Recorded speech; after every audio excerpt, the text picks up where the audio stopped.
Je suis consultant en agriculture écologique depuis bientôt 20 ans, avec une intervention plus particulièrement sur les sols, l'étude des sols, leur fertilité, pour avoir un regard en profondeur sur les sols et leur état de fertilité, et avec une spécialisation plus particulière sur les cultures pérennes.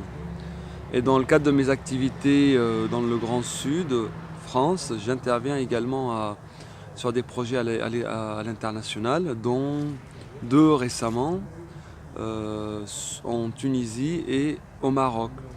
Alors les deux projets ou les projets sur lesquels je suis intervenu ont une particularité, ce sont des personnes du pays qui ont fait des carrières internationales, des carrières non agricoles, qui ne sont pas d'origine agricole et qui ont eu la réflexion pour le projet du Maroc a démarré par l'initiative d'une personne qui a une carrière à l'international et qui s'est posé la question de l'alimentation locale en pommes par exemple, et surtout de maintenir la main-d'œuvre jeune au pays et créer des emplois dans la région de Fès.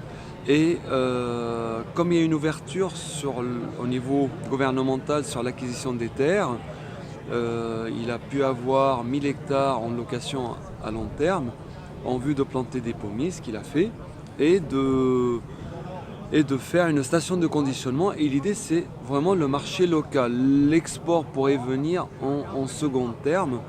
Et ce qui est intéressant, c'est 500 hectares avec une possibilité de planter plus.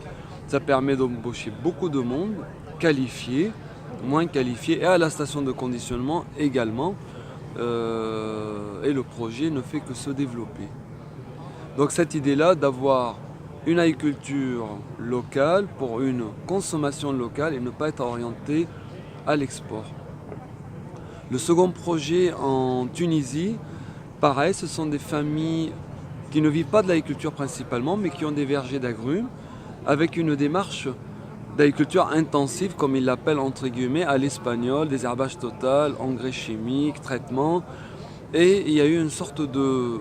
Il y en a assez de cette agriculture qui nous empoisonne un tout petit peu parce qu'il y a des traitements par hélico, etc. Et l'objectif, c'était d'aller vers une agriculture un peu plus respectueuse de l'environnement. Du coup, je suis intervenu pour essayer de faire une sorte d'audit et un plan de progrès à moyen long terme en vue de passer éventuellement en agriculture bio. Et une autre partie du projet est, donc il y a eu agrandissement des terres avec une partie qui était à planter avec des cultures diversifiées, vignes, production fruitière autre que les agrumes. Et celui-là, le projet, il est parti direct en agriculture biologique, toujours pour alimenter le marché local. Sachant que les agrumes, partiellement, ils partent à l'export avec des difficultés de contraintes sanitaires, etc. Donc ce qui est intéressant dans ces deux projets, ce sont des investisseurs locaux, ne vivant pas de l'agriculture, ne cherchant pas un retour sur investissement direct pour eux d'un point de vue financier, avec une idée, c'est emploi de la main-d'œuvre locale, alimentation assurée localement. J'ai eu l'occasion d'aller en Afrique un peu plus du sud, Togo et Côte d'Ivoire. Il y a un projet au Togo qui est intéressant, pareil, parce que ce sont des gens du pays qui vivent à l'étranger, qui n'ont pas besoin non plus de la rente de leurs terres, mais toujours cette idée-là de produire par contre pour l'export ananas, haricots verts contre-saison.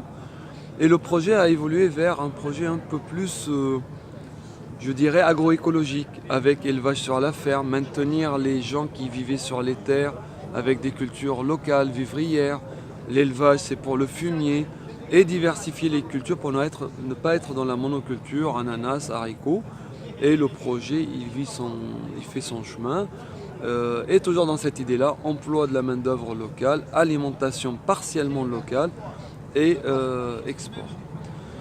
Mon sentiment à travers ces quelques expériences, c'est qu'il y a quelque chose qui bouge en Afrique et on se poserait la question, celle que je me pose, si l'Afrique ne sera pas demain notre fournisseur d'alimentation et saine et écologique, parce que les projets qui se développent, certains sont industriels, mais il y a une prise de conscience que il faut aller vers de l'écologie, l'environnement, et pour eux, et par rapport à des éventuels marchés. L'Afrique, c'est vrai, on parle souvent de la sous-productivité par une méconnaissance de certaines techniques de fertilisation des sols, de la matière organique, des techniques nouvelles, les mulch, etc. Mais l'Afrique